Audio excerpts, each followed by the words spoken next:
Good morning. How we doing today? So,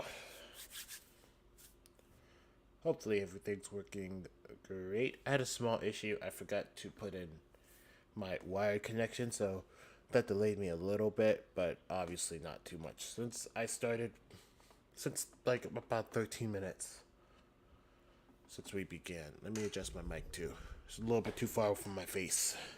All right, how's that? That should be good. I am I'm staying right around the yellow, so I think that's great. Other than that, let's see. We're gonna turn up the desktop audio just a little bit. Alrighty. So, gonna go over some updates. Then we're gonna talk about some things. So, as you can see, I updated the background and thumbnail. I'm gonna do that with all the videos, but I just wanted to start off with this one. Just test it out. I think it looks good. I think it's a good evolution of where we started. It's a bit more flavorful, a bit more informative, and it's nice to look at. So I think that's pretty good. So we're going to later this week. I'm going to go back and update the other ones to look like this because I like this a lot. Number two, we are covering. This is more like the first episode. I think it was the first episode where we're looking mostly at celebrity workouts because, man, I was watching EFAP yesterday. If you don't know what that is every frame a pause. And something that they said really irked me the wrong way. They were like, oh, well, and okay, attraction is subjective. We all know this, okay? You might find one person attractive. I might find another person attractive. Whatever. And conventional attractiveness is usually clear skin, nice facial features, nice body, like not thick ish, I guess. I don't know. Conventional attractiveness is really hard to pin down since it changes over time. If you go to the 1700s, fat women were conventionally attractive and the skinny ones weren't because the fat ones were like healthier because they got to eat. So it's hard to pin that down.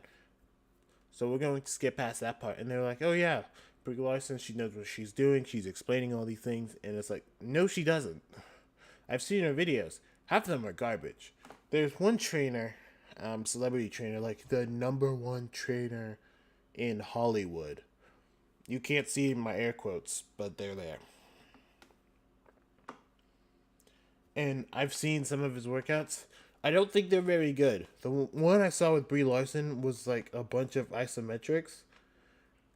I thought that was silly. And then there's another video where he was explaining like what they went through with Brie Larson. And I'm not like entirely crapping on Brie Larson. I think she's a good actress. I don't like everything she says, but she's obviously a pretty good actress when you put her in a role where she cares about. Like The Room. Good role for her. Like she did great. Don't know what happened with Captain Marvel. Maybe they didn't let her act. Maybe she was too caught up in the political idealism of the movie. Whatever. Regardless,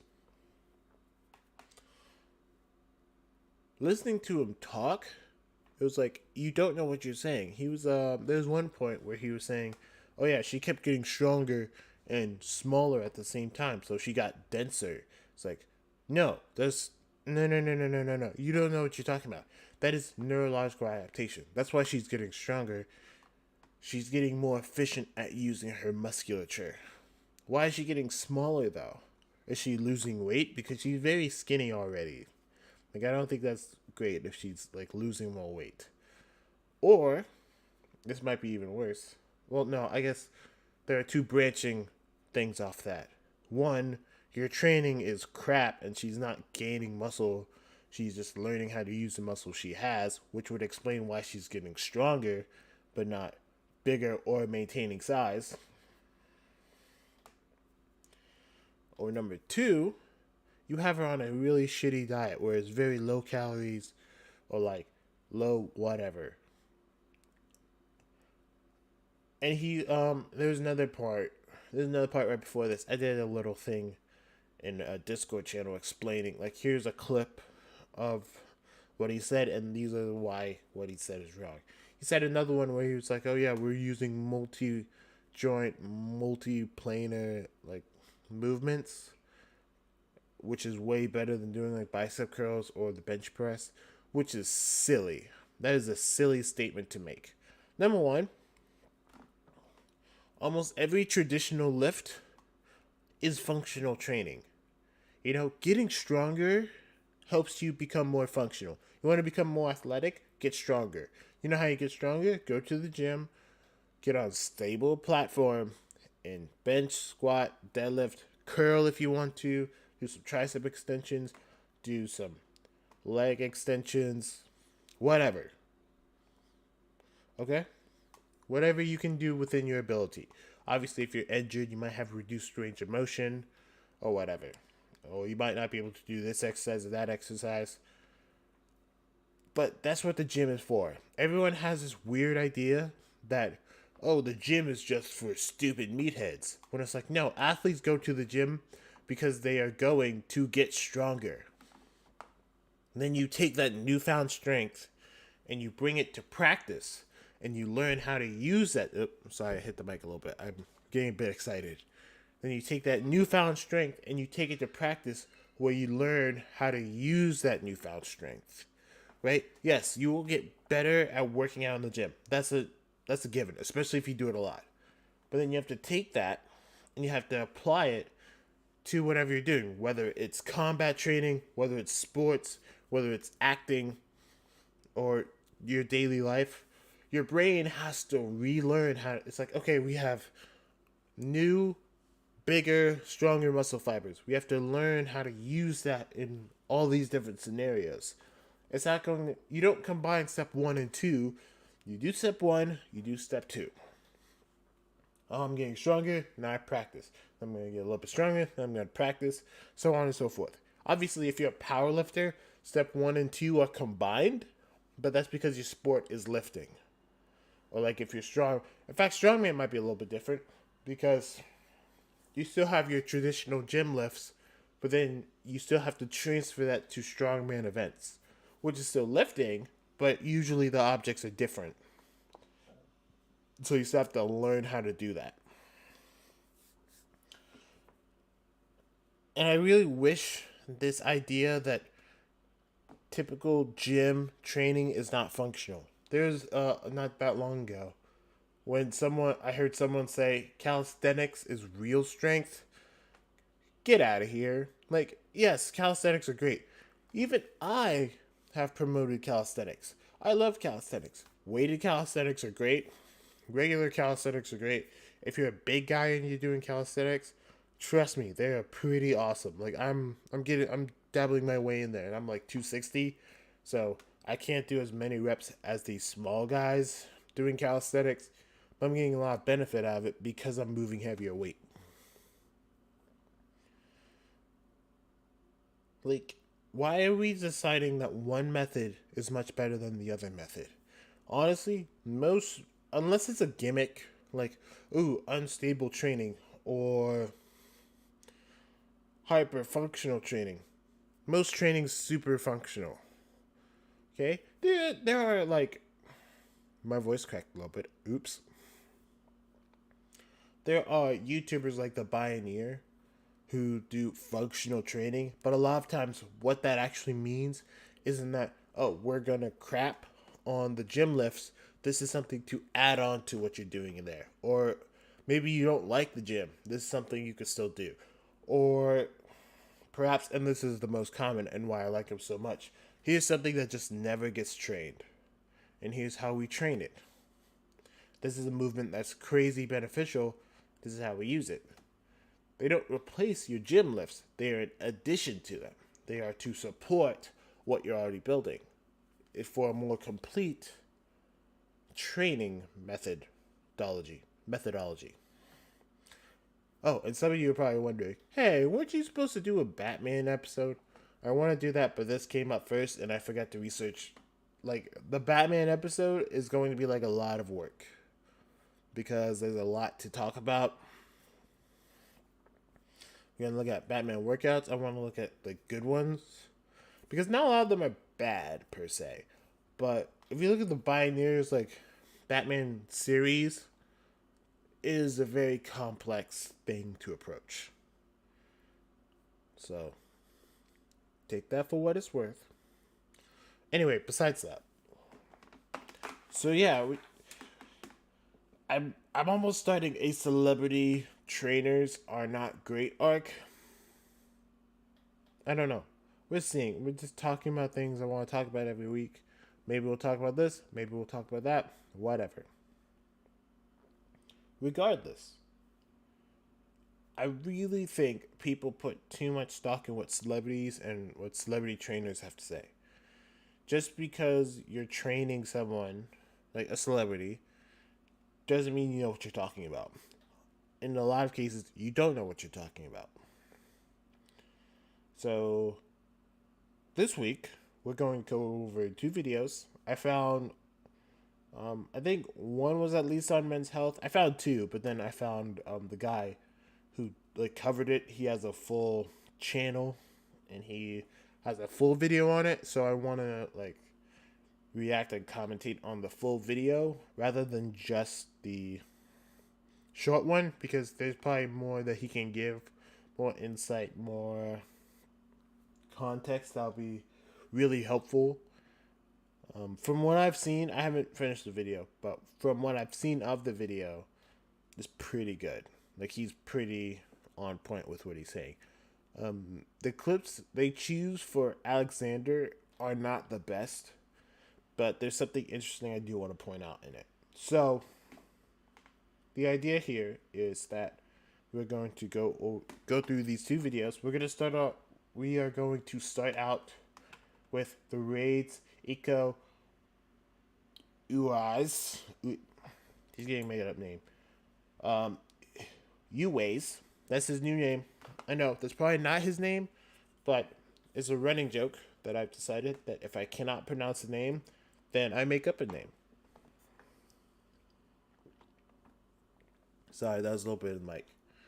I'm going to get a little bit better at that. Okay, so we are going to start here. No one said start. It's a little loud on my end too, so we're going to turn that down a bit. Okay. So, let me get comfy. Sorry, my chair's a little creaky. So, without any further ado, that's a weird saying. I think adding any is a bit redundant. But anyway, let's go ahead and start. Alright, so as we always do, this is the Raid Eco UA's says grueling workout to prep for fight scenes, train like Men's Health. Here is the magical description of a bunch of words. They have chapters, which is nice. Subscribe if you want to. I don't think you should, but if you want to, go ahead. I'm not telling you not to, although I just said don't. Link to the video is in the description. I always try to include that. Anyway, let's go ahead and start. Ready? Everyone ready? Okay, let's go.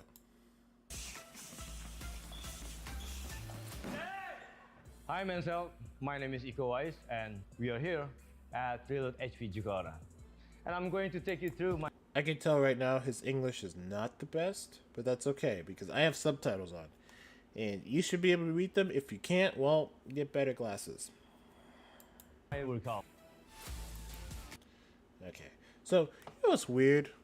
So many of these martial arts, they do like their equivalent of shadow boxing. Basically moving through... I had a brain fart. Basically moving through techniques as if they were fighting someone. Shadow boxing, so like you're fighting your shadow. And they all have this, and it's weird because a lot of the videos, that's what they like to show off. It's like, oh yeah, I'm doing shadow stuff in the gym. I don't know. It's interesting. There's nothing like really bad about it.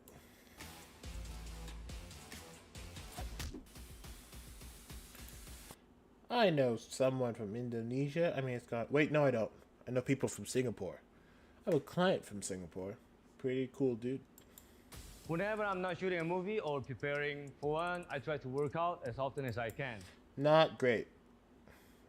As often as you can. Not great. I mean, it depends on what he means. He could mean like 4 days a week. Some nice training sessions.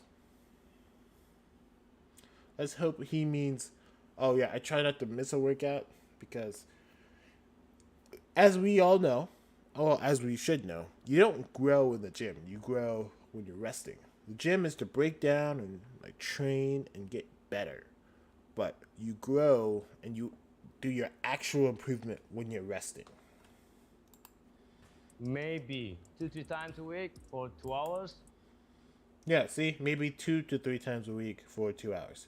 That's fine. That's absolutely fine. 2 hours is a long time, but presumably he's filling up those 2 hours quite nicely. So good stuff.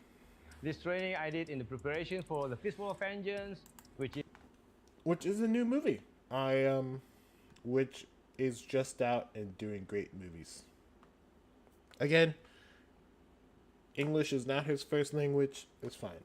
I do want to check this movie out though. I recommended this to a friend who also has a podcast, so I'm curious if he's actually going to cover it. is just out, and during the Raid movies. Very good stuff. Like the raids. Yeah, there's two of them, obviously. Two. You don't get the second one without the first. They are pretty good movies. I like them a lot. They're very fun to watch. Great fight scenes.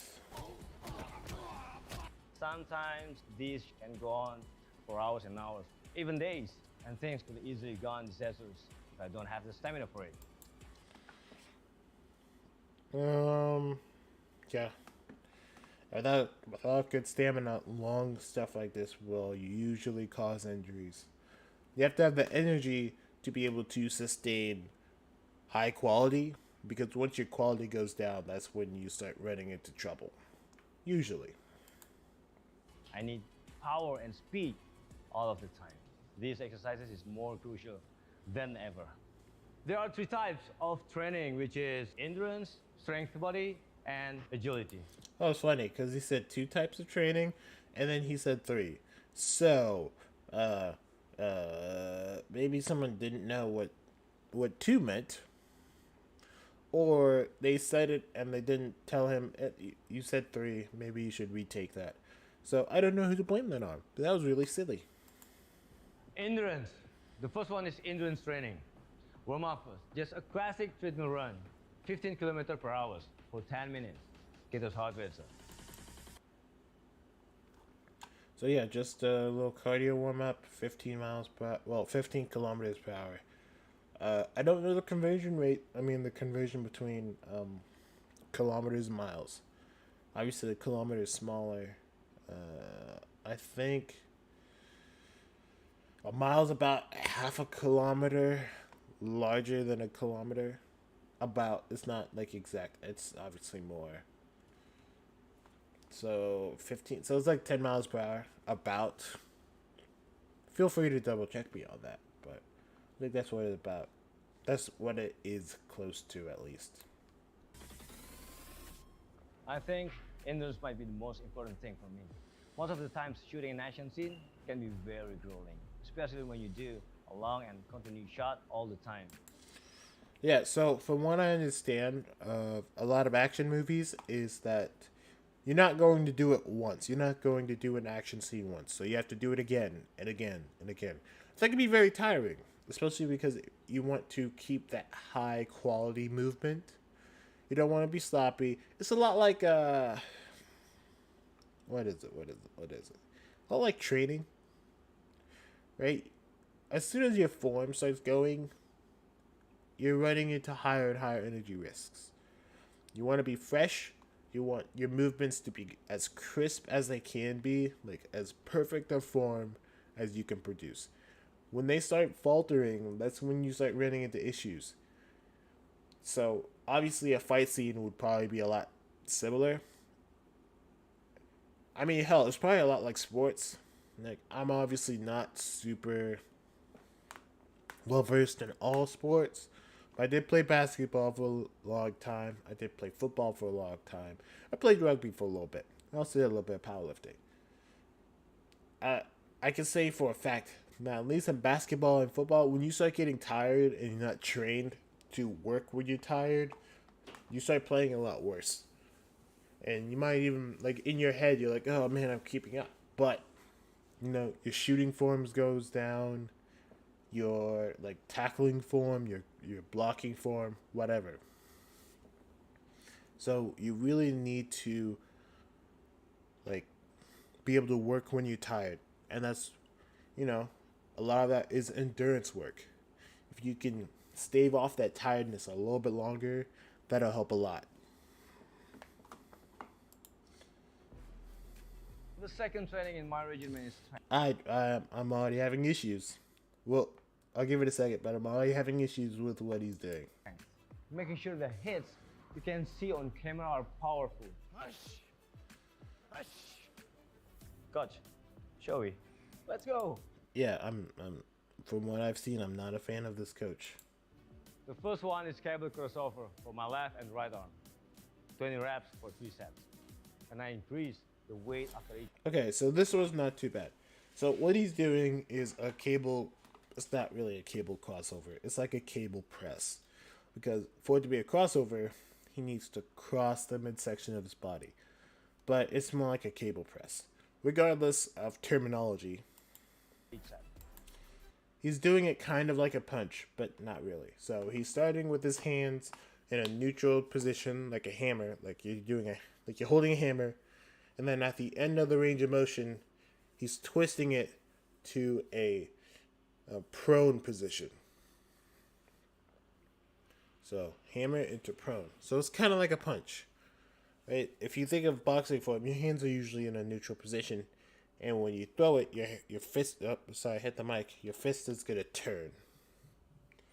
It's gonna turn into, hitting your opponent, depending on the punch. If it's a jab, it'll turn. If it's a cross, it'll turn. If it's an uppercut, it'll turn all the way. And then, obviously, if it's a hook, then depending on how far you're throwing the hook, your hand will also turn a little bit.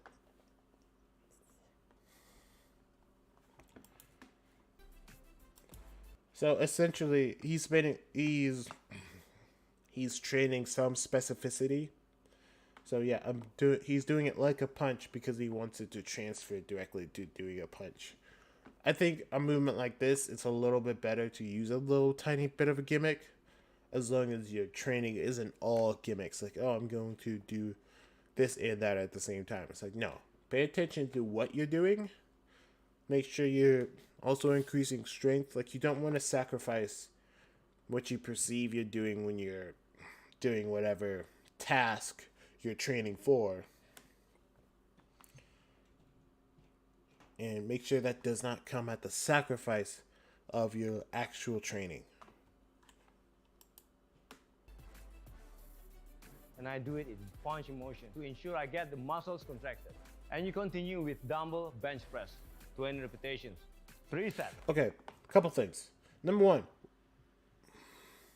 let's watch it first. Okay, so number one, I don't like his elbow position. I wish he'd bring it in a little bit, protect those shoulders. Number two, this is not a great range of motion. Essentially, he's going to a 90 degrees, whatever. He's going to 90 degrees. Now, this is fine, but he's talking about preventing injuries. You want to go past 90 degrees. You want to use as much range of motion as you can without sacrificing the movement. So what does that mean for maybe him? Well, he's doing a lot of spins and punches and all this crazy stuff. Stopping at 90 degrees, how often do you realistically stop at 90 degrees when you're fighting or doing anything acting wise? Not that often. You're going to go further. So what he should be doing is going all the way to the end of his range of motion. Maybe this is the end of his range of motion. In that case, he should be doing more mobility work. But presuming it's not, because it's not, he should go to the end of his range of motion, so as far as he can, with perfect form. Obviously, there's a point where you're going too far and you're sacrificing form. But as far as he can, and then all the way up. Controlled, or he could be explosive. He could be explosive on the concentric. That's on his way up. But slow and controlled on the way down. That doesn't mean like slow as in like a snail. That just means slow as in I'm showing I have full control of the weight. Obviously, these weights are pretty small. But, you know, he could do it that way. He could remain controlled the whole time. There's a lot of ways he could approach this. I don't like how he's approaching it. Number 2. Let's see if we get a different angle.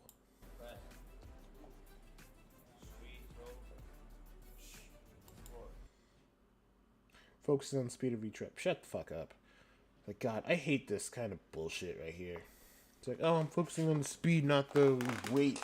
Yes, we know. If you are, like, doing proper reps and you're controlling the weight, obviously you're not focused on just the load. I don't need this explained to me. Now, maybe some people do, and that's fine. But it's not that big of a deal. The last one is cable shoulder press. Okay, no, I gotta go back. Because I want to see. Okay, so he never takes his knee down from this position. I think this is awful. Let me explain why. Your body works as a kinetic chain, meaning everything kind of works in concert. Not exactly, but everything works in concert to a degree. The more stable you are, the more weight you can move. Now you might be saying, well, what if he doesn't need to move more weight? Sure, but the more weight you can move, usually the better you can stimulate your muscles. Which means if you can stimulate them better and work them harder, that means more growth down the line. So why is this not a great position? How are you stable in this position? You have 1 foot on the ground, okay? 1 foot on the ground, it's in there, and 1 foot up here. Okay, this is not a very stable position. If you have 2 feet on the ground and you're pushing into the ground, what happens? Well, if you're pushing into the ground, you're creating like a stable platform. The reason being is that your musculature is working. It's tight. It's taut. It's creating a stable platform, and it won't let you move. The more stable you can be, the more weight you can push.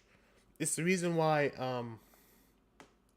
when you see someone, if you've ever had a chest press machine, they're not super common, but if you have a supine chest press machine, you can usually bench more on that than you can on a regular bench press, which you can usually bench more on a regular bench press than you can with dumbbells. What's the major difference here? Stability. Dumbbells are less stable than a barbell. Why are they less stable? Because each arm has to handle that weight individually. A barbell is less stable than a chest press machine or Smith machine. You could argue that one too, because your body has to stabilize its own path. On like a chest press machine or a Smith machine, you don't have to worry about the path. You just push the weight. So you can move much more weight. Is that necessarily better? No, it's not. Because you do want those stabilizers to be worked, but, it's a bit of a trade-off. But no matter how you're training, you want to be as stable as possible within those parameters. If you're doing dumbbell bench press, your legs should both be on the ground, pushing into the ground, creating a stable surface. Core should be tight. Shoulders should be pressed into the bench to create a stable, strong platform. Also protect your shoulders. Elbows should come down a little bit. Stronger position. This will be your strongest position within the dumbbell bench press. What about barbell? Well, in the barbell bench press, all these cues are the same. Now, you might have a wider grip. In that case, your elbows won't be as far down, like towards your hips. They might be at a little bit of a higher angle in comparison to your torso. Maybe you have a more narrow grip. Then they will have a smaller angle with your torso. And in concert with that, the closer your grip, the more range of motion you'll have. However, it changes the focus.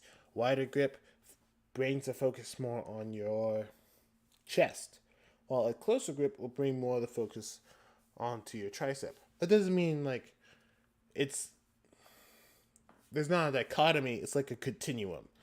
Your chest will always get some stimulation from bench press. Just like your triceps will always get some stimulation from bench press. Just where the focus lies depends on your grip. Let's go ahead and move on to his cable shoulder press.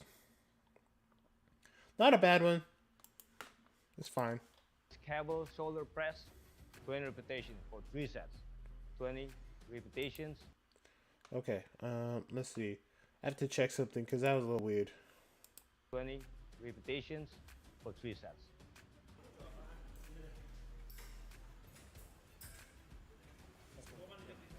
Okay, again, remember when I said stable position? He's doing it again with his legs.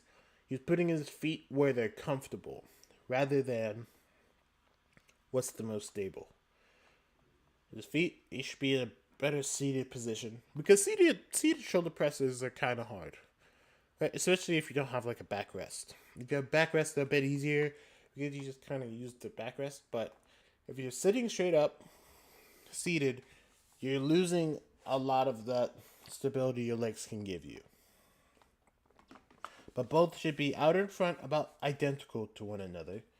I like to have mine about at a 45-degree angle, so they create a 90-degree angle with each other, but for my midline, they're about 45 degrees.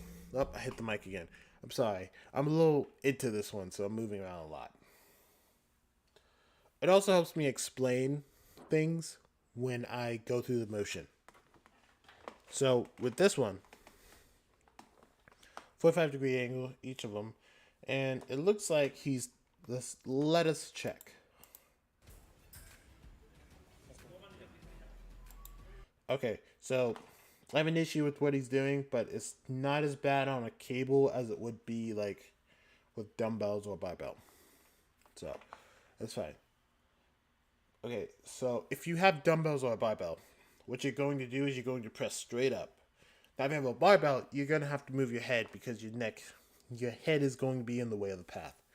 If you have dumbbells, you could just go straight up.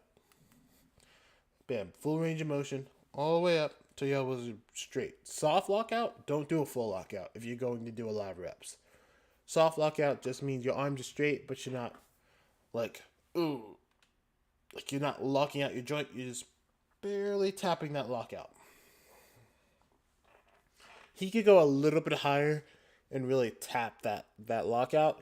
He's not a soft lockout yet. But yeah, his legs should be in a stronger position, I would say. Let me adjust my mic because I am moving a lot and it's getting a little bit further and further away from my face. So, yeah, I don't like his positioning here. Now, he's pressing forward with the cables. If you have a barbell or dumbbells, do not do this because it'll make it significantly harder for no reason. We don't want to make movements harder than they need to be because it becomes more difficult to track. Also, usually if a movement is harder than it needs to be, then you run into higher injury risks. However, with a cable, it's a little bit different.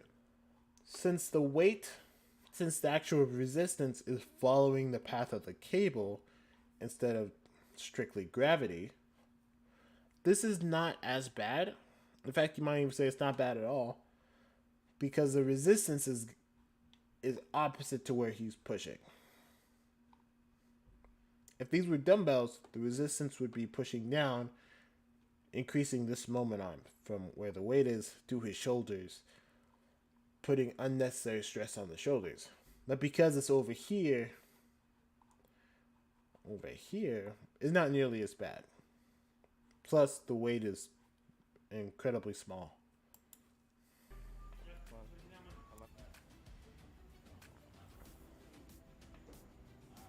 We continue with core training. We do weighted sit-up first. Okay, let's talk about this one too. Not a full range of motion. I don't like sit-ups. I think a lot of people don't do them right, and they focus because they don't do them right. It unintentionally focuses on your hip flexors rather than your abs. Real interesting stuff. This person looks like she has a very fake butt. Look at that. It might be real though. Like if you have a really muscular butt, it looks like that. It'll just be like, pow. Good stuff, really. We do 3 sets with 20 reps each. Look at that. I'll raise That's not. the weight. There's no range of motion here. You're not getting much out of this. You might be like, well, but it's burning. Yeah, but imagine how much it would burn if you did a full range of motion. Now, you might not be able to do as much reps or as much weight, but overall, the quality will be much better, and you will build better musculature. I should have pulled up studies on why full range of motion is better than partial range of motion, but overall, every study will say, yes, a full range of motion, not every study, but the majority, which is usually the correct stance. That's another pet peeve of mine. When it comes to science, people will say, oh, well, there's these answers and there's these answers. And, it's somewhere in the middle. It's like, not necessarily. Like, a lot of the time, if it's overwhelmingly this, then it's this. It's not even close to the other one. The other ones are probably flukes or flaws in the design of the study. So when it comes to like actual scientific research, it's not always, well, there's this and there's this. A lot of times it's there's this and these are probably wrong. Each set. And a classic elbow plank after that. Elbow plank. That one's weird. I always knew these as planks, but then I've seen what other people call planks. I'm like, oh. It's when you're in like a push-up position and you're holding it. It's really easy. I don't like that is for like brand new people. We can do variation with arms extension with. Oh yeah, that's really hard. Like the fact that he could do this and hold this, pretty impressive. Minutes for 3 sets, and get the core muscles strengthened. Yeah, plank is a great exercise.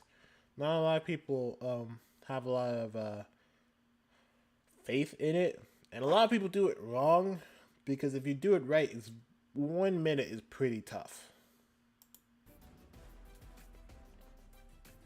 And lastly, a hanging legs raise, 20 reps for 3 sets. Again, full range of motion, dude. Like, what is this half repping bullshit? Full range. Go all the way down, then bring it all the way up. Drive those knees to your face. All the way down, drive your knees to your face. You'll get a lot more out of it if you did full range of motion. I'm telling you, man.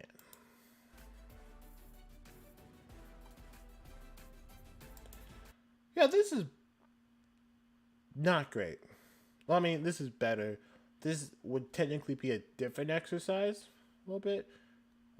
Because if you want to do like a strict leg raise, you don't want to lean back. You want to sit straight up.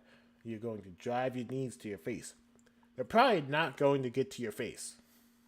Okay? Let me explain this. Okay? They're probably not going to get your knees to your face. But you want to try to do that. A lot of times if you try to over-exaggerate a movement, you'll get right to that sweet spot. And that's ultimately the goal. After I do all this strength training, the last regimen is the agility training, making sure that movement is still fluid and fast. I come from a sit-up self-defense background, so what I usually do is spend maybe 10 minutes in doing sit-up movements. So yeah, this is like essentially your equivalent to shadow boxing, where you go through all your movements, but not against anyone. It's just against the air.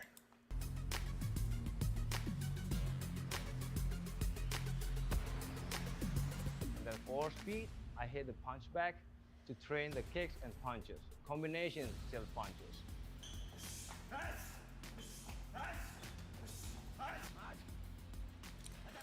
I don't have a lot to comment on this because I don't know a lot about Salat. I know quite a bit about boxing, but that's not like full experience. That's from talking to people, from like learning because TV, movies.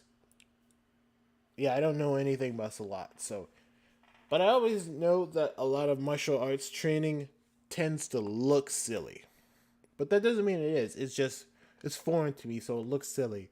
But to them, it's very serious. So I don't want to like really make fun of this because I don't know much about it. I would like to learn more about Salat. I just don't know a lot.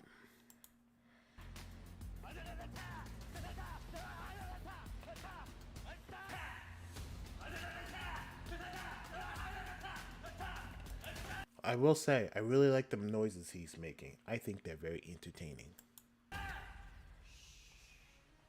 Very important to me to maintain agility in movement and making sure that all of my martial arts movements.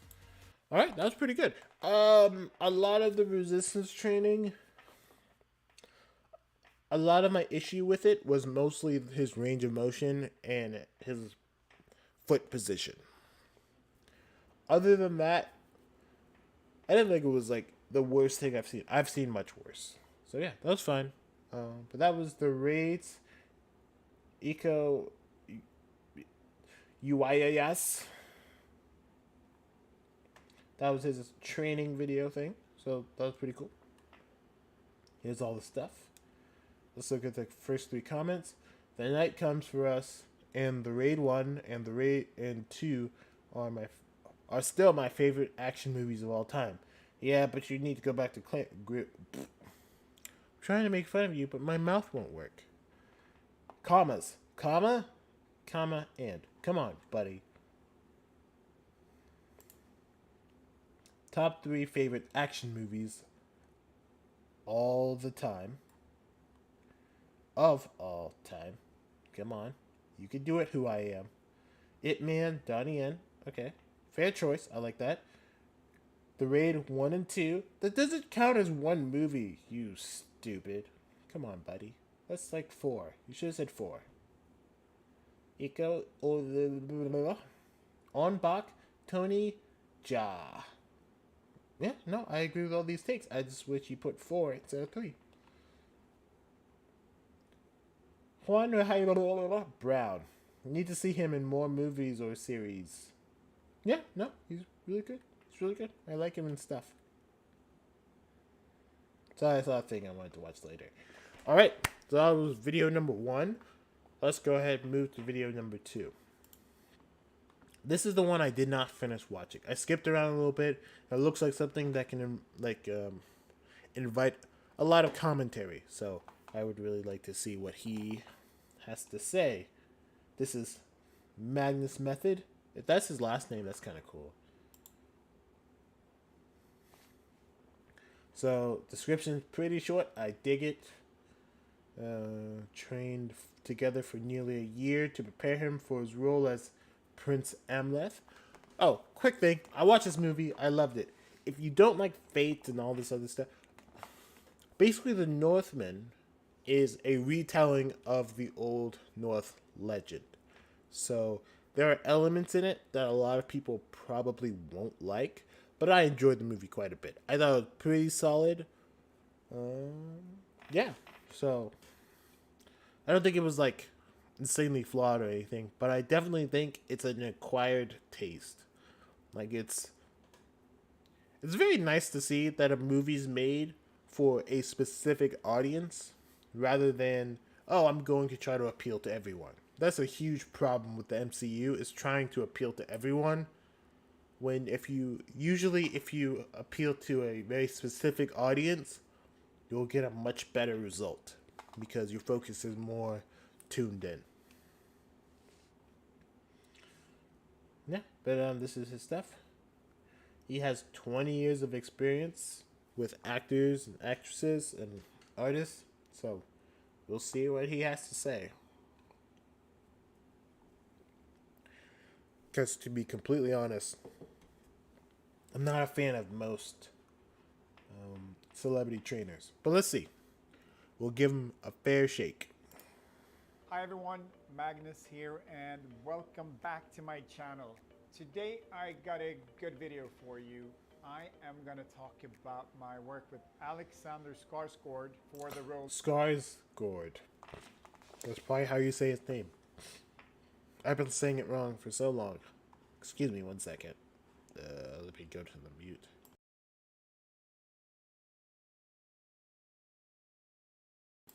Okay, I'm all cleared up now. Let's continue, at least for the moment. That's Amleth in The Northman. Again, love this movie. It's an acquired taste, but if your taste fits it, I have a strong feeling you'll really like it too. I have to start by saying that this has been one of the most fun projects I've been working on. I feel extremely lucky that I get the opportunity to work with Alex once again. As you might know, I worked with him on Tarzan as well. Oh, neat. I gotta cover that at some point. I've seen it, but I didn't go and do it entirely. And he's also a good friend. So yeah, I'm excited to talk about our... Look at that. Look at those bearded men. I wish I could hang out with them. Just replace this lady with me. With my not as impressive beard.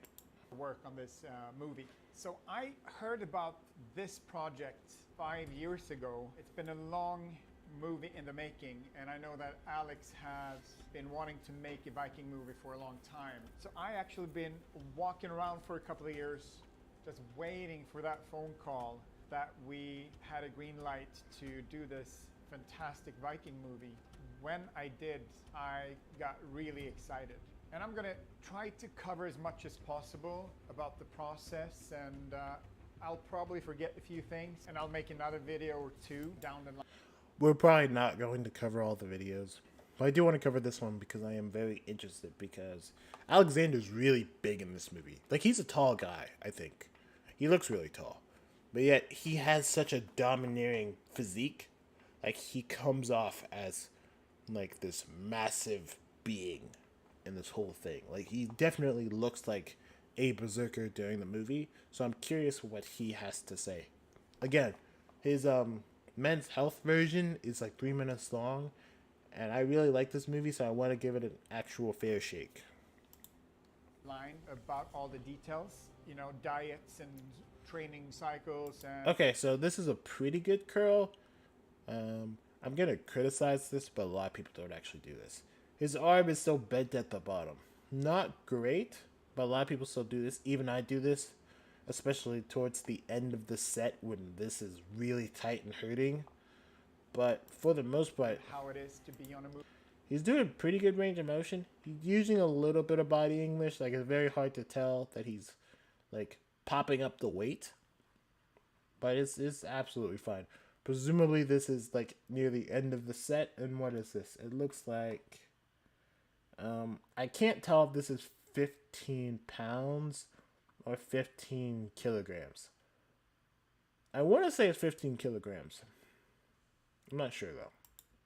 Movie set and what I do on a movie set. So when I got the call from Alex about this movie, we didn't have much time to waste. Okay, that was pretty good. Look at that. I don't know why he's training in this, but it's fine. Great form, though. Interesting grips. I don't know what they're called, but I've seen them around. Nice grips. Good form. Look at that. Waste. The movie was... He goes all the way forward. Really get that stretch in the lats. And then he comes all the way back, getting the full contraction. So, excuse me. At the very least, he knows how to train himself, which is already a good step in the right direction. But a lot of people can train themselves. So we'll see. Already green lighted, and we needed to start prepping him right away. I was in LA at that time, and Alex... B-roll footage. Not crapping on it, just, you know, it's B-roll footage. Sorry, I gotta get closer to the mic. That is something I'm trying to work on, because like I said, I move a lot when I talk. So I would get further and further away from the mic, and I have to remember to kind of stay close to it. Was shooting a TV series up in Vancouver. I had to pack my bags, get on the... Okay, I can keep first my flight mouse way to over here. Vancouver. So we actually did a lot of the prep the first 2 months in Vancouver. When prepping Alex in Vancouver, he had days and sometimes a week off where he would travel somewhere else to do something else. Those days or Okay, whoa, he was moving too fast. So there's a lot of names for this. I usually call it a scorpion. Really good for hip mobility. It's a nice stretch. I'm going to assume, because later we see another clip, that Alexander's hip mobility isn't great, because when you get really good at this, you can sit in it. And when I say sit, I mean your legs flat, your knees basically against your chest. It's an amazing stretch when you're really good at it. But even when you're bad at it, like he is, like he's not like bad like his form. He just doesn't have a lot of mobility, I think. It's a really good like hip mobility stretch. I would say it's probably one of the top ones. Like if there's a hip stretch you should do, this is one of them. those days or weeks, he would have a program that I gave to him. Look at him. He's trying to sit in it, but he can't like get all the way to the ground, which is absolutely fine. A lot of men, hell, a lot of women don't have super mobile hips in this plane. So that's absolutely fine. Yeah, he's definitely working hard. I would follow up with him remotely, making sure that see, look at that. So he's pressing down. Like you don't want to like snap your ass doing this, but you definitely want to kind of push how far you can get. And when I first started, I definitely did the drop the elbow. Like you start off on both hands, and then you're gonna drop to one elbow as you kind of sink into the actual stretch. everything went according to plan. Sometime in February, we both left for Belfast, Northern Ireland, where we were filming. Normally, when doing a big movie, you travel ahead of time, let's say anywhere from 4 to 8 weeks, to really intensify and start to work on. Okay, so I have a strange relationship with battle whips. I really like battle whips. I think they're a lot of fun. I think they're a fun way to move and train the shoulders. I think some people put too much stock in them. Not saying he does. This is kind of just my own tangent. But yeah, a big problem with paddle ropes, especially for your normal person, if you have like a home gym, you need a good amount of space for them. Like to get the full benefit, they need to be kind of long. Anyway, so some of you who aren't really athletes might not know what battle ropes are. Essentially, battle ropes it's one big long rope, usually with like rubber at the ends for you to grip, and you put it through like a hook connected to a weight, or maybe you'll tie it to another rope, like put it around another rope, and someone will be at the other end of that other rope. But essentially, they're heavy ropes that you use for shoulder work. So he's doing like double slams. You might do single slams or low rotation. You might do like big circles out or big circles in. Essentially, it's to help work your shoulders with something a little less predictable. Hopefully I didn't get too far away from the mic that time, because I did kind of move. Because, I don't know, it's interesting. Let me know if any of y'all have this, where sometimes to remember something, especially athletic, you kind of go through the motion. It's like, oh yeah, that's what I did. Everything from stunts to having reading tables. Yeah, see? Small, like single arm low slams. So he did the big slams, he did the small ones. Yeah. And it's really good upper body endurance training or conditioning. I really like battle ropes. I just think some people think they are better than they actually are. But I would say if you're like training and you have the space for it and the money for it, definitely buy some and use them. When you read through the script, costume fittings, and everything that needs to be done to prepare you and everyone else for the movie. So these 4 tapes. That scene where he jumps down and does the big old cutty thing, pretty good stuff. I really like it.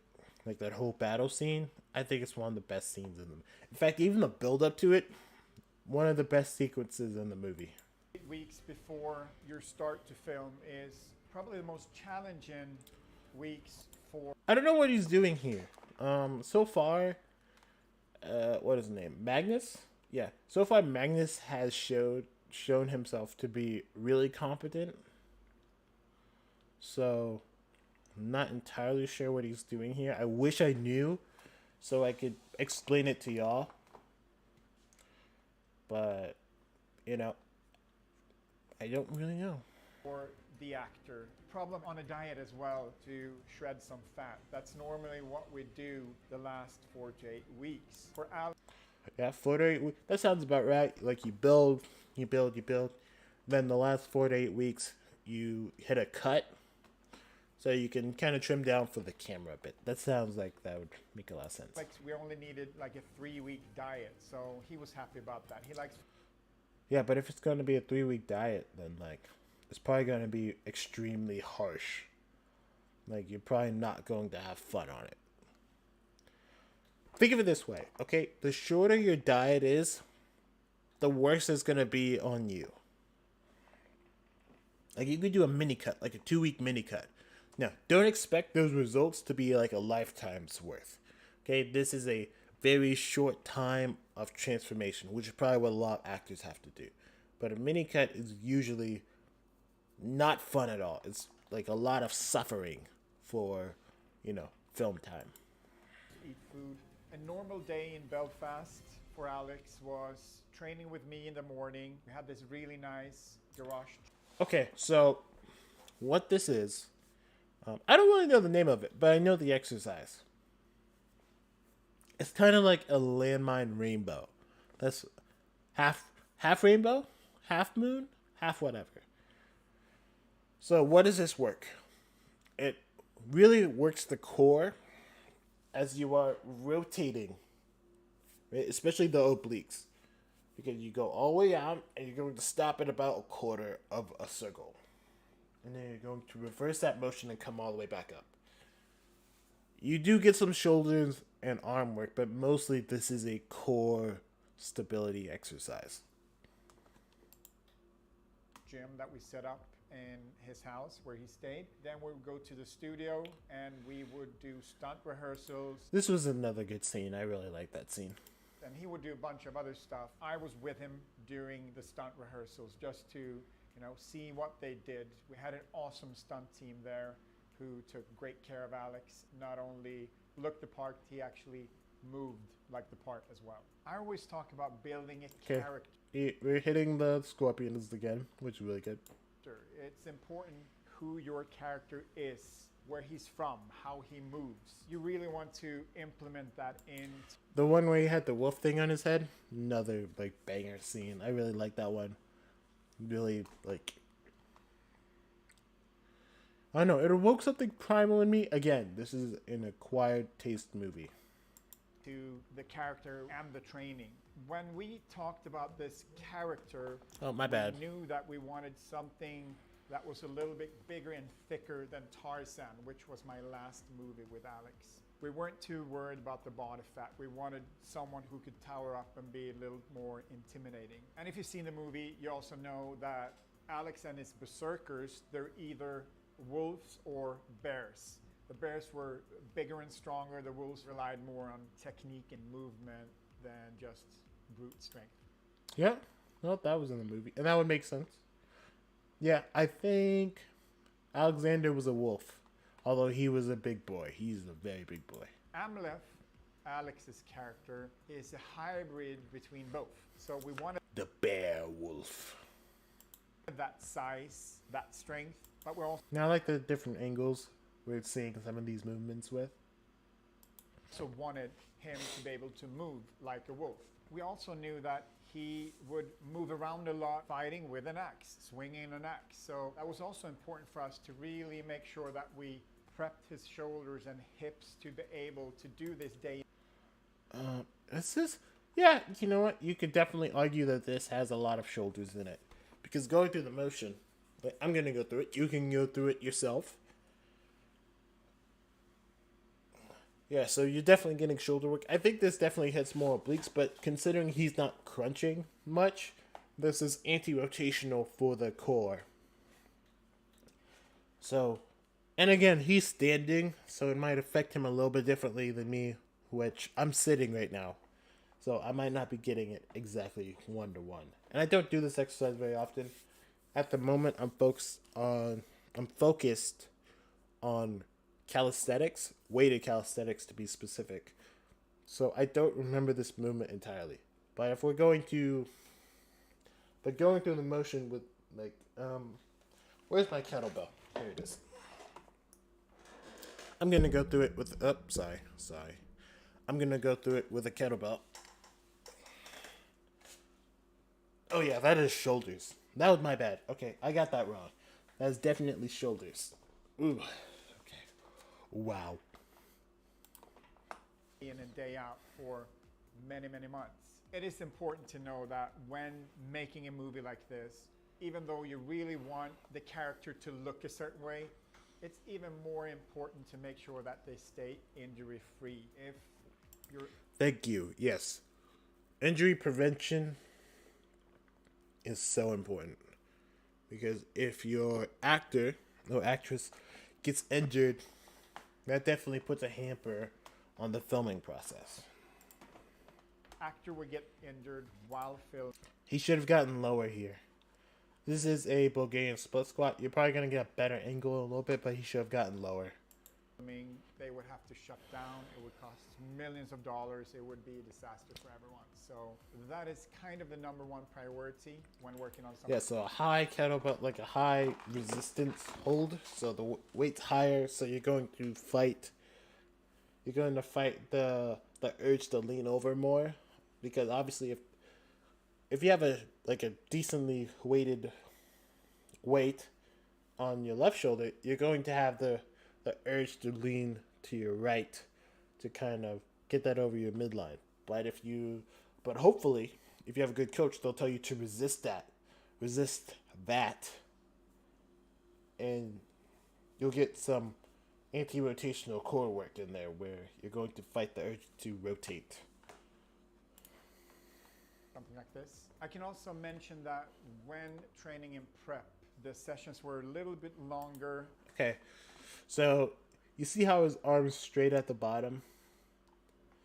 He's probably more fresh with this, because as you go on, your arm's going to tighten up a little bit and you won't be able to keep it as straight at the bottom. And tougher than Yeah, he's swinging a little bit, which hurts your gains a tiny bit. Like, it's not a huge deal, especially like if you're near the end of your session and it's hard to move this weight. But for the most part, if you're going for size, you want to be as strict as possible with like your reps. But it doesn't hurt to loosen up on that strictness to get a rep in, as long as it's not too much, as long as you're still allowing the muscle to work. It's a balance. If you use too much body English, you're cheating yourself. If you use a little bit, you're okay. while filming. Before we get into the actual training and one of Alex's sessions, I just want to mention that when filming for this long, when prepping someone, working on a movie set and going through this for a whole year, you do change things up, you do adapt. So when you see my programs, it's the ideal program for someone to build the same physique like Alex did. So The problem with this is that you're not this person. As much as we would like to be able to build the same physique, we're not this person. I will never look like Alexander Skarsgård. I'm a lot thicker than he is. If I was in the movie and they allowed black people in, up north in history, no, I'm kidding. It's not a big deal. I get it. Historical times, black people probably didn't end up that high up there. Probably like 1 or 2, but is that even worth mentioning at that point? No. But I'm a lot thicker than he is. I'm a big boy. He looks taller than me, at least. He's taller than me. I will probably never look like him, and he will probably never look like me. Right? My thighs make his thighs look like a little girl's arms. So you kind of have to understand that these are different people than you are. Even if you look the same, you might have different genetics. So, although these workouts might be awesome and, they still help you get in shape, I'm not telling you not to get these. What I'm telling you is keep your expectations, keep them tempered. Don't try to be like someone else. Try to be the best person you can be. You might see this athlete or actress look great. They're being the best they can be. Use that as inspiration to be the best you can be, rather than trying to be them. It is the program that I use for him. With that said, we had to make small adjustments during certain periods of filming. My program is a typical program of what Alex would go through on a daily basis. So this program consists of a 4-day split where you... Oh, look at that. That is a dumbbell skull crusher. Big favorite of mine. I love assigning these to my clients. Like, absolutely love it. work out 5 days a week. That means that 5th day will be a repetition of the first day in the program. And they keep that rolling. You'll always prioritize a body part each and every week. Interesting. Okay. 4-day split means that you work through the whole body in 4 days. Yep. Correct. Yeah, there's dozens of ways to do that. You have 4-day splits, you have 5-day splits, you have 3-day splits, you even have 2-day splits. My favorite one to assign... Okay, so usually most people who come to me, they have about between 3 to 5 days to train. So for the 3 days, people, I usually do a push-pull legs.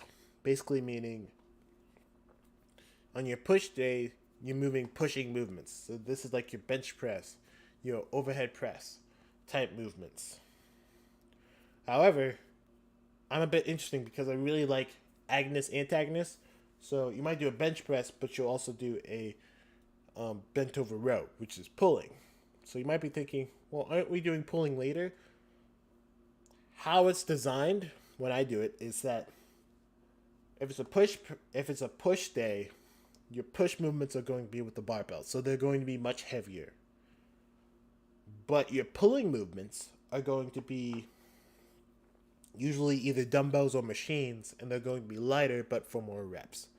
So where your push days are going to be like, okay, we're going to really push the weight on this day for your pushing movements, we're also going to try to build up and build volume on your pulling movements. Obviously, and then the pull day would be the opposite. The leg day essentially is kind of equal both, where you're doing squatting movements and hinging movements. But your squat's going to be your main movement. So you're going to have one big squatting movement and one big hinging movement, and then your accessories are going to be in between those. So it's going to touch on both, and you're going to get a little bit of core as well. That's how I would do my splits. That's 3 day, 4 day. For 4 days, do a little bit differently. It's upper lower, so you'll hit upper lower, and the first upper will be push focused.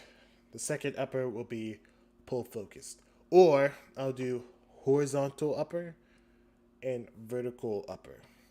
So horizontal is like your bent over rows, your bench presses. You're moving in the plane horizontal to what would be the floor. So if you're standing, the bench press is horizontal to the ground, despite you laying down. Vertical would be vertical to the ground, and most of those you'd be standing. So this is like your pull-ups and your overhead presses. Then for 5 days, 5 days is a little complicated. Usually it'll be upper, lower, but depending on your focus. If you want to focus on your lower body, it'll be lower, upper, lower, upper, lower. If you want to focus on the upper body, it's upper, lower, upper. But the focus shifts. So it might be horizontal, then lower, then vertical, then lower, and then maybe that Friday we'll focus on something that might be your weak point, or we'll do more fun movements, or more movements that require less weight but are more complex. That's usually how I would do my splits for my clients. Actually target certain body parts or muscle groups one day and then allow them to rest while you're targeting other muscle groups the day after.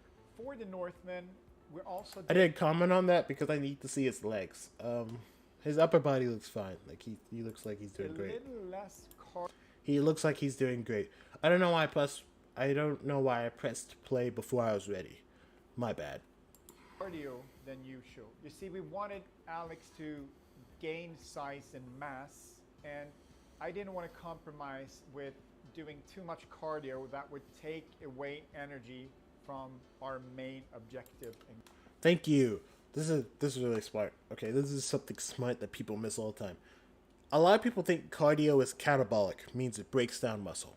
That's not necessarily true.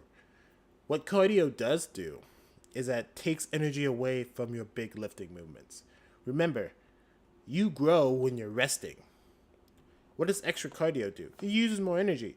So if you're using up that energy, you have less energy to grow and to like lift and do these things. You don't want to cut out cardio altogether, but you might choose a less intense version, or you might choose a less intense version, or you might lower it altogether. That way you have more energy to do your lifting, your resistance training, your skills training, and to recover. That's at least when you're bulking.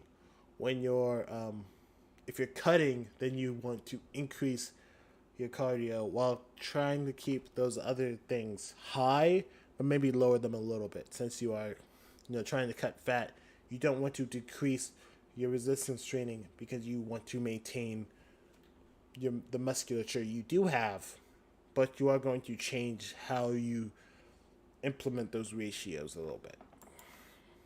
Go. So this 4-split program consists of strength training, big compound movement. Okay. A little bit of a criticism here. I don't know. He might be trying to correct him and he's just having a hard time. But you see how his knees are caving in? You don't want that. You want your knees like if they're going to move, you want them to kind of be pushed out a little bit. Strong base, so he should get a little bit lower. I know he's a big guy, so lower is relative. But if he got a little bit, his hips a little bit lower, his base a little bit wider, he'd have an easier time with keeping his knees in a stronger position. But also a few isolated strength exercises. On top of that, there's a whole lot of exercises and movements to prep the shoulders and hips. As I said before, Alex is a Viking who needs to swing around a sword, and we needed to make sure that really prime his shoulders and hip for that. The thing that sticks out, at some point I do want to talk about like how you would actually train for this, because he's not like going into it entirely. He's like touching on it because I think he wants to make this a series. He said he might, but who knows if he actually does. But yeah, I think Shadiversity, he talks about it all the time, but he's never talked about like what actual training goes into it. And maybe I'll present a video and he can comment on it. Who knows? in this program compared to my other programs is that we did a little less high intensity interval training, a little less cardio, and this was to allow Alex to build the most muscle mass as possible. And we weren't too worried about keeping the body fat extremely low, even though it was kind of low anyways. Another thing that sticks out in this program is that every day I have a banded warm-up, and that's for bands are great. I use bands. Some people put, again, much like battle ropes, they invest too much into bands, or on the opposite side, they discredit bands too much. Not everyone has access to a cable. Bands usually provide a suitable replacement. Now, obviously, bands have a different benefit and disadvantage. the closer the band gets to normal, the less resistance you have, and the further it gets, the more resistance you have. So, obviously, you have a resistance curve instead of a static resistance. So, bands do have a pretty significant downside, but they also have a lot of plus sides. Plus sides, like they're portable. They are really cheap. I have a 220 pound band, like the resistance is 220 pound band, and I got it for like $35. Like it's really cheap to get bands. Pair bands with calisthenics. You have a pretty good routine you can build around. I would even recommend it. If you're on a budget, you can get a lot of equipment for cheap. Like sandbags, pretty cheap if you make them yourself. You just need to buy a decent bag and lining and filling. That's what? At most $50. At cheapest, if you really go cheap, you can get it for $12. So I don't think there's really a reason not to resistance train. Hell, calisthenics are free. At most you need a pull-up bar, but that's $25. You can get a used one for even cheaper. Or if you live by a park, that's free. So, just saying, that's a little tangent. Let's keep going. For shoulders and hips to get primed for the actual workout and to be able to handle all that movement. These bands are actually really good to use on set as well to pump up. If you don't know where to get these bands, I'm going to drop a link in the description below. These are actually mine. They're not made out of rubber, but they're elastic, so the quality is really high. And if you need some bands, you know where to get them. Okay. I might have to check those out because I'm curious what non-elastic bands would be like. Okay, let's get into the actual workout. What I want to show you today is a typical day from Alex's back session. So I told you Alex was on a 4-split program. And what? Okay, so we're looking at a back session. Sorry, I'm getting ready because I'm running a little bit later than I'd like, so my vacuum's about to pop on. So I'm going to have to pop off and turn that off real quick. Let's go ahead and get started. Should be really fun to cover this because so far he seemed really competent, so I'd like to see what he has to say. What that would look like is that we did legs on day 1, day 2 would be chest, day 3 would be back, and day 4 would be arms. Okay, so once a week. So it's a once a week split into 4 days. Not bad at all. For that, we did cardio, we did the banded warm-ups, and we also did core every single day. If you know me by now, you know that I love to do core with almost every session, but I make sure to target different core muscles with every session. Not a bad philosophy. I like it. All right, let's get into it. So the first thing we do is a 5 to 10 minute on the rower. The reason I like the rower.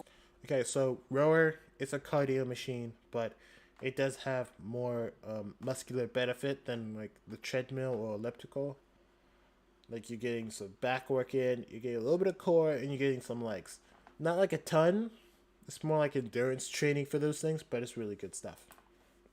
Rower is that it activates the back and the core, and that is exactly what I just say. We're working today. Then we go into our banded warm-up. So we're going to use the long super bands for this one. We're doing 3 exercises back to back for 1 set. We're starting with a straight arm. Oh, by the way, I have a weird feeling about warm-ups. They don't actually prevent injury.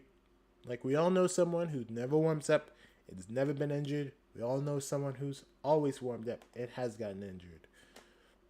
This is not to say you shouldn't do warm-ups, but to say they specifically prevent injury, I don't know. I'm not ready to commit to that. Anyway, let's look at what he's doing. So we're doing a straight arm pull down. This targets the lats. Awesome stuff. Oh, and by the way, there's other reasons to do warm-ups than just injury prevention. Pre-exhaustion's a really good one. Basically, you work the muscle till you get like a slight pump, and then when you actually get to the workout, it's usually better, and you can use a little less weight because you've pre-exhausted those initial fibers a little bit. So you get to those, the fibers you want to get to fairly quickly, or fairly quicker. There we go. Pull down. Make sure to shrug back, squeeze the shoulders, explosive on the way down, and slowly come back up. See what I mean? He's not going slow on the way up. He's staying controlled on the way up. While the way down is bam. And then it's like up, bam, up, bam, up. It's not necessarily bam, up. You just want to be controlled on the way up. Make sure you got tension in the band throughout the whole movement. Our second exercise is a wide upper back pull. Here you want to make sure that you lower your Okay, so I've criticized a lot of things about having your elbows too high, but he's specifically aiming for this area up here. So this is like the traps. Well, wrong way. Traps. And rhomboids, which I forgot what they look like. And also, traps are technically like this. So they go down, and then they go up, and then they go like that. Rhomboids are like right around here.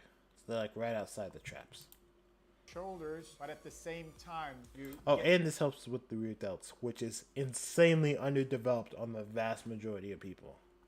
Your elbows out to the side while pulling straight back towards your face. Keep tension in the band throughout the whole movement. Our third exercise here is a lateral wood chop. Here we're going to explode into rotation. Okay, so this is mostly a core movement, right? You're rotating, so you're going to rotate against the resistance, which is going this way while you're rotating this way. So you're really working these muscles, I think. You're rotating against the resistance going that way. And then slowly come back. Make sure that you have tension in the band through the whole movement. But I think he's moving a little too much legs here, but that's fine. also that your hands and your grip is in between your chest throughout the whole movement. So I'm doing 10 reps on all of these and for 1 round. Our next exercise is a farmer's walk. Ooh, look at him including a farmer's walk. I already like this guy a lot. Farmer's walk, great exercise. Works pretty much everything. Like, there's not a thing it does not work in the body. Weighted walking, incredibly underweighted. Underrated. Most of my clients, they have a farmer's walk or some variation in their program at some point during the week. This is something you can do either with dumbbells or kettlebells. Here I'm doing 30 reps or 30 steps, and then I rest for about a minute to 90 seconds. This is something I do for 30 steps and 3 rounds. Next exercise is a lat pull down with a wide grip. Okay, no problem here. I like the lat pull down. I prefer pull-ups, but pull-ups are pretty hard and they're not as easy to adjust for your strength level. Like, if you cannot pull your body weight, you're gonna have a really hard time with pull-ups, unless there is an assisted pull-up machine, but not every gym has those. And not every gym has bands to use as assistants either. So, obviously, you can approach that many different ways. You can do eccentric ones where, like, you have, like, a step and you step up and then you do the pull-up. You basically set yourself at the top of the pull-up and then you fight your way down. So, you're going to fight your urge to come down. And essentially, you're taking out the concentric and just focusing on the eccentric, which includes more force production. Despite you going down and losing, you are creating more force on the way down. And what that essentially does is it builds strength in reverse. So you're building the strength. So then when you get really good at those, all you have to do is learn how to do the pull-up, and then you'll be able to do it much easier. And that's essentially how I got, like, pretty good at pull-ups. I started with the eccentric, and then I added the concentric later, and now I just do actual pull-ups. I'm still like 260, so I'm not doing like 30 reps. I'm doing like 5 to 8. I'm trying to get up to 10, But getting that ninth one is pretty hard at the moment still. Pull down is actually two move. That's a pretty interesting grip. I've never seen one of these. Pretty neat stuff. I mean, this looks like a nice gym that gives a shit about their clients. Movements where you lower your shoulders and then you pull the actual bar down. Slowly come back up. Make sure to stretch. Good form. Like, he's really strict. Yeah, his shoulders are moving, but that's fine. That's no different than like a dead stop pull up where you're not tight at the very bottom. You kind of let yourself go and your shoulders come up, and then you have to re-engage everything. So that's really good stuff. Stretch out your shoulder and then you repeat. Here we're doing 10 reps and for 3 sets. I try to rest about 2 minutes in between every set on the I cut that rest time to about 90 seconds, but it's not a big deal.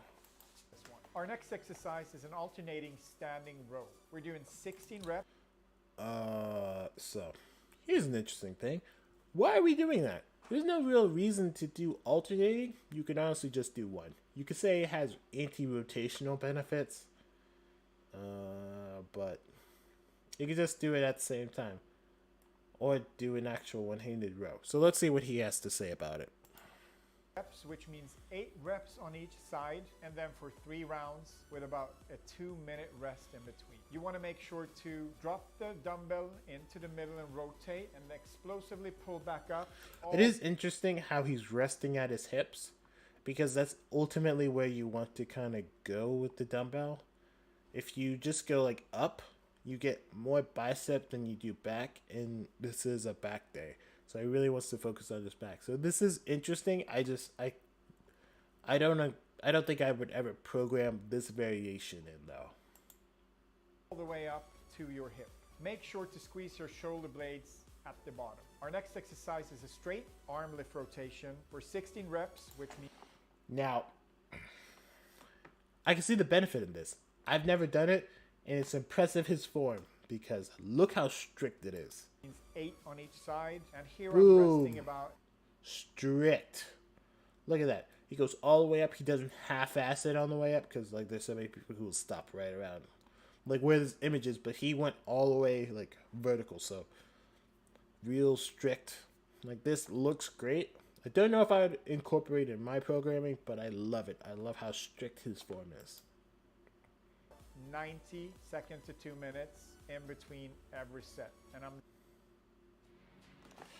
Oh, here's an ad. CSF certified strength coaches represent the elite in the field of sports performance. Well, maybe. From Olympic lifts to corrective exercises, the CSC program teaches you the skills to perform and instruct the most advanced movements in the strength and conditioning field. Get started with this I have a internationally parachute. renowned program and become recognized as a highly competent strength and conditioning professional. I have comments about that idea. Oh, you have this certification, so you're competent. There are people with PhDs that aren't competent in strength and conditioning. I don't think a certification means you're automatically competent. People ask me all the time, Chris, if you could only take one supplement No. for the rest of your life, which one would it be? The reason, okay, let me explain why I'm skipping that ad, because I really hate it. I know it benefits him, and I'm sorry, dude, but those ads are fucking shit. Like, they present bullshit to you. It's like, hey, you have this problem. Let me fix this problem. But the complete misunderstanding that the problem doesn't actually exist. There's one with, and I recognize that guy a mile away. There's like his poop supplement one, where he's like, oh yeah, poop stays in your gut for like 90 days. It's like, no the fuck it doesn't, because then you just have a massive piling of shit in your, like, rectum, sorry. And then you fucking die because now you're septic. It's irritating because they present these problems, and normal people would not know that these problems don't actually exist. They'll be like, oh my god, that's scary, and then they buy their product. It's essentially scare tactics. And if you don't know, then it might work on you. Now, of course, you could just be really cheap and just be like, I'll be fine. Or you could be one of those guys who's like, it never affected me before.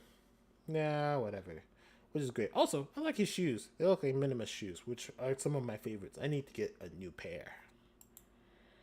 Minimus Doing this shoes. for 3 rounds. Hold on. Minimus shoes just means like it's like a minimal shoe. So it's like it's a shoe and it covers your foot, but it doesn't have a lot of padding on the bottom. It's not like a lot of material.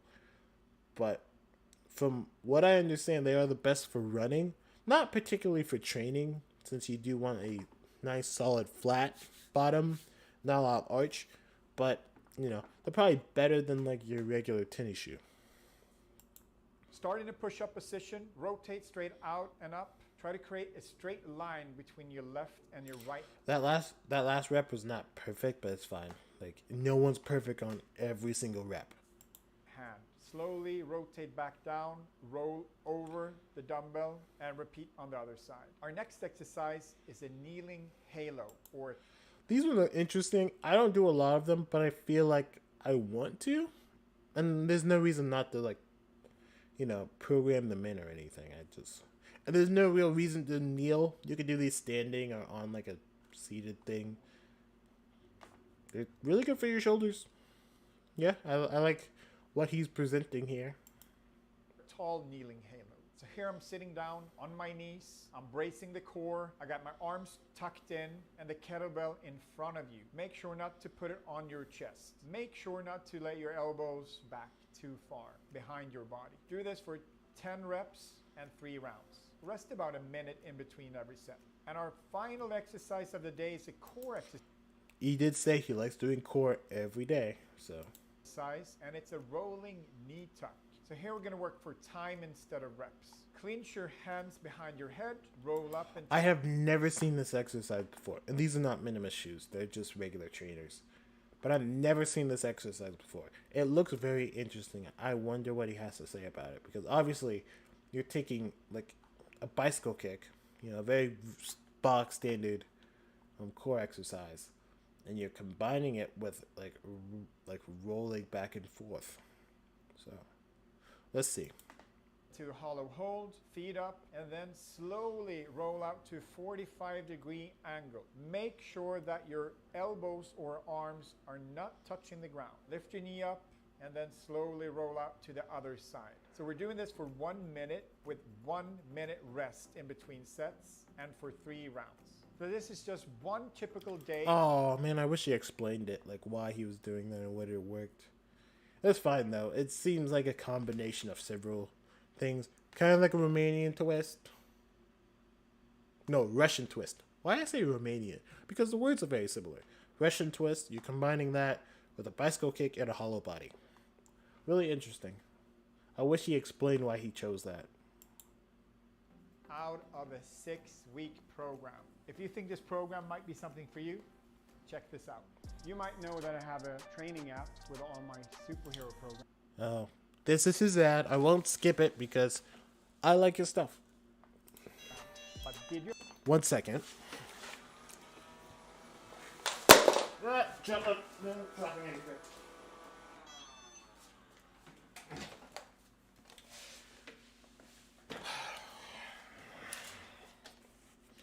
We're almost You done. also Wait, know that- hold on. We're almost done. I just have my vacuum going, so I went ahead and paused that so we could finish up. I have a nutrition guide. The guide includes healthy tips, grocery shopping lists, and daily eating plans. For as low as 27 cents a day, you can get access to all of this, including all of my training programs. All right, that's it. He's certainly cheaper than I am. But here's the thing. He probably has a bigger client base than I have. I have like 10 to 12 clients. He probably has hundreds. And the app is probably self-sustaining, so he adds things to the app. But he's not like checking in with everyone. They are probably like, you know, here's the app, here's what you do every day, then you check it every day. So because it's more self-sustaining and he has his other stuff, he can afford to be a lot cheaper. He also has a bigger clientele. The more you're invested in your training for people, and this doesn't mean like he's not working hard and like the app is bad. It just means it's self-sustaining. So he could bring down the price. And he also has a big client base. So he could bring down the price and increase. So I'm getting tied up. So he could bring down the price because it reaches so many people and it's self-sustaining. while his actual training under him is probably expensive as shit. So that way he has two modes of income. So like, oh, I can't actually hire this guy. He's like $2,000 an hour. But you can get on Zap, which is like 27 cents a day. So, you know, really cool. Again, hire me, don't hire him, but I would say I approve of what I've seen from him so far. For me, I hope I made some sense when I was talking about my work with Alex for the Northman. I am going to do more videos, obviously, so if you feel like you want to know more, that I didn't cover everything, go on my channel and check out the other videos that I've done, because there's going to be more of these videos. Thank you for watching. Don't forget to hit that like button, subscribe, and I will see you next week. So I'm actually going to hit that like button, because I did like the masterpiece. Film Speak is bad at his job, because he's not going to explain why it's good. He's going to bullshit around for like 20 minutes. Anyway, so yeah, that was the two. Hold on. Before we finish, let me show you all the stuff again. So this is Magnus' method. Here's all of his stuff. I would look at the comments, but I don't feel like reading. You know what? Let me read these. I did the first 3 comments on the last one. Let's do it on this one. It's an awesome and amazing insight into the routine necessary for building up and preparing an actor for a role. However, do not ever fall into the trap of, I'll eat and train like X, I'll look like X. It's almost never the case. It's almost always not the case. Because each and every one of us is different. And props to Magnus for sharing the routines and not advertising them as a way to get into the same shape as Alexander Skarsgård. Respect. Totally agree. I obviously went on my little tangent about how you're never going to like work out and end up like this guy or eat and end up like that guy. But, you know, it can still be inspirational. It's still a way to get into shape. It's just, you know, you're not going to end up looking like the guy who they say this is how you train like. So yeah, I think that was a good comment. I like it. I give it a thumbs up. Here we go. Just saw the Northman for opening night, and Alex's physique was top notch. Will easily steal awards in 2022, but the preparation you gave him months before that you've been keeping everyone informed about easily showed. Was super impressed before the film was released, and on screen was a totally different monster. Great work. Look forward to more of your clients absolutely crushing it on screen. Yeah, I think he's a really good trainer. I'm not going to give that a like because that wasn't very insightful. That was just sucking his dick.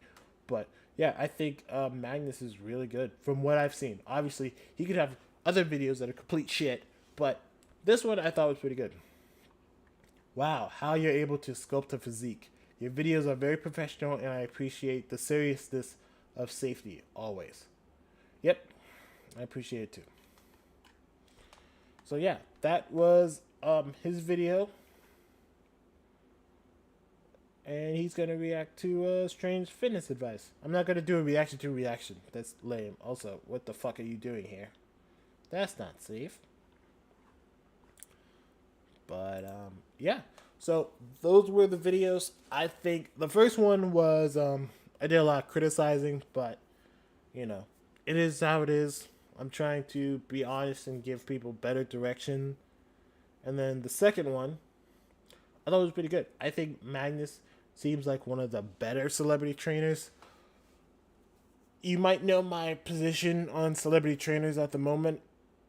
I don't have a very positive outlook on them, but Magnus so far seems pretty alright. I like him a lot. I'll definitely check out more of his stuff and see what I think. Maybe we'll cover him again, maybe not. So just a quick little recap.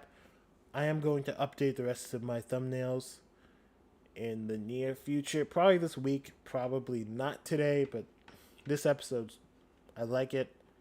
So, yeah. This was a good video. The Batman stuff's still coming. I don't know if it'll be next week, the week after, or whatever. But I definitely still want to, like, do that.